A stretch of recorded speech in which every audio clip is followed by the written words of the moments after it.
मोहम्मद कासिम या मोहम्मद आसिम? मोहम्मद कासिम। अच्छा, छा मसइलो थियो आहे हिन सां? हिन सां हज़ूर जेको आहे ज़ोरी जेको आहे ज़ना कयो आहे ख़ासि करे इहा चमटो।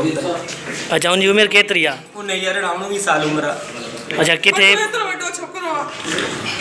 उहे किथां जा आहिनि उहे? उहे उतां जी स्टेशन जा गॾु वेठा आहिनि मुंहिंजी हुते होटल आहे स्टेशन ते। अच्छा, होटल हलाईंदा आहियो? हा।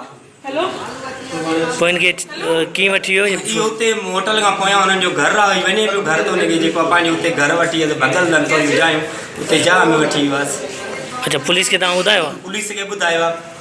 का गिरफ़्तारी वग़ैरह कोन कई अथनि अञा ताणी पुलिस वारनि। जवाबदार घणा हुया? हिकिड़ो ई आहे।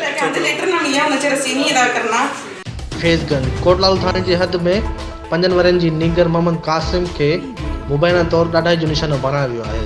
कोटलाल थाणे जी हद कोटलाल स्टेशन वासी शहज़ादो आराइन ऐं संदसि ज़ाल नाज़िया पंहिंजे 5 वरनि जे नीगर मोहम्मद कासिम खे खणी फैज़गंज रूरल हेल्थ सेंटर पहुता, जिते हिननि दाइंदे चयो त संदसि मासूम नीगर सां पाड़े जे 18 वरनि जे जवाबदार हज़ूर बख़्श ख़ासकली जिनसी ॾाढाई कई आहे। जॾहिं इस्पताल जे MS नीगर सां बदफ़ैली जी तस्दीक कंदे चयो त चकास कई आहे ॿार सां ॾाढाई थियल आहे।